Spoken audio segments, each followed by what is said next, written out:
Bhavnagar SOG પોલીસે વધુ એક ડ્રગ્સનો જથ્થો ઝડપી પાડ્યો હતો। ભાવનગરમાં પણ ડ્રગ્સનું દૂષણ જોવા મળી રહ્યું છે। હજુ 2 દિવસ પહેલા જ ₹9.18 લાખના ડ્રગ્સના જથ્થા સાથે 4 લોકોને સ્પેશિયલ ઓપરેશન ગ્રુપના સ્ટાફે દબોચી લીધા હતા। ત્યાં આજે ભાવનગર સ્પેશિયલ ઓપરેશન ગ્રુપને મળેલી બાતમીના આધારે પાનવાડી ચોકમાં વોચ ગોઠવી એક રિક્ષામાં નશાકારક માદક પદાર્થ મેફેડ્રોન ડ્રગ્સના મોટા જથ્થા સાથે પિતા પુત્રી સહિત 4ને દબોચી લઈ તેના કબજામાંથી ₹33.93 લાખની કિંમતનું ડ્રગ્સ મળી આવતા કબજે લઈ પૂછપરછ કરતા મુંબઈના સેન્ટ્રલ વિસ્તારમાંથી ડ્રગ્સનો જથ્થો ટ્રાવેલ્સમાં ભાવનગર લઈ આવી રિક્ષામાં જઈ રહ્યાની કબૂલાત આપી હતી। ગઈકાલના રોજ ભાવનગર જિલ્લા સ્પેશિયલ ઓપરેશન ગ્રુપના અધિકારી અને કર્મચારીઓ મારફતે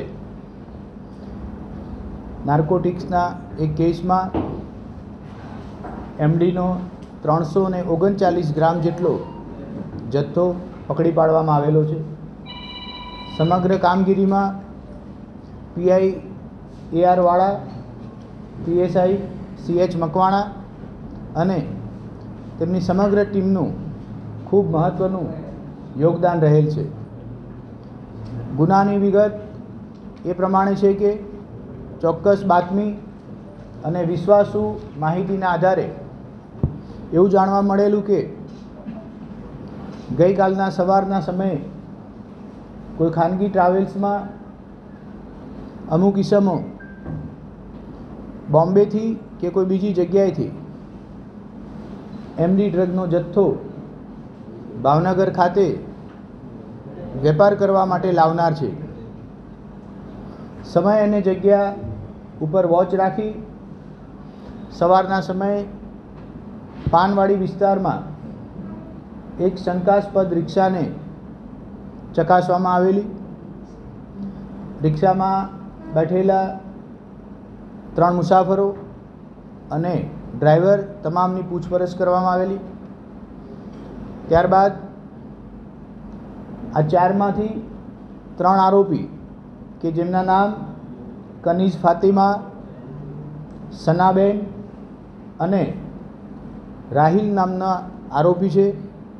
એ લોકો બોમ્બે જઈ અને એમડી ડ્રગનો 339 ગ્રામ જેટલો જથ્થો કે જેની કિંમત ₹33,93,000 થાય છે એ ભાવનગર લાવી ભાવનગર શહેર તથા આજુબાજુના ટાઉન પ્લેસ કે અન્ય કોઈ જિલ્લામાં વેચવાની ફિરાકમાં હતા।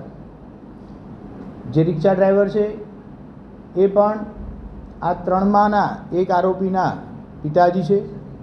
સમગ્ર તપાસ અત્યારે એ દિશામાં ચાલી રહી છે કે આની પહેલાં આ આરોપીઓ કોઈ જગ્યાએથી ડ્રગ લાવી અને ભાવનગરમાં આપેલ છે કે કેમ, આવડા મોટા જથ્થામાંથી એ લોકો રિટેલ કેવી રીતે વેચાણ કરે છે, એમની પાસેથી કોણ કોણ માણસો આ નાર્કોટિકનો ડ્રગનો જથ્થો લઈ જાય છે, એ તમામ દિશામાં અત્યારે હાલ ભાવનગર જિલ્લાની LCB અને SOG સંયુક્તપણે તપાસ હાથ ધરી રહી છે।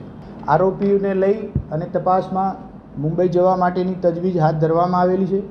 હાલ પૂછપરછમાં કોઈ ચોક્કસ નામ કે જગ્યાનું નામ એ લોકો બતાવતા નથી। જ્યારે પણ આરોપીને લઈ અને મુંબઈ અથવા તો અન્ય જે જગ્યાએથી એ લોકો લઈ આવે છે ત્યાં લઈ જવામાં આવશે પછી જ પૂરતી માહિતી મળી શકે એવી શક્યતાઓ છે।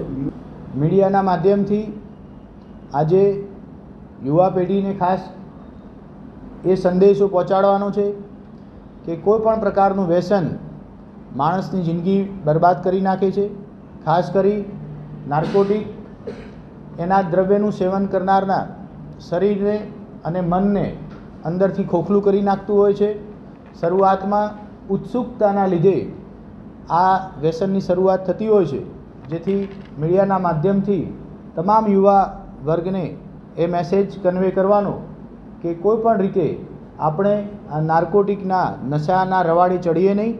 આપણે આપણી જાત, આપણો પરિવાર અને આપણા સમાજમાં જે આપણી ફરજ છે એ ફરજ નિભાવીએ એવી આ તબક્કે મેસેજ કન્વે કરવાનો થાય છે।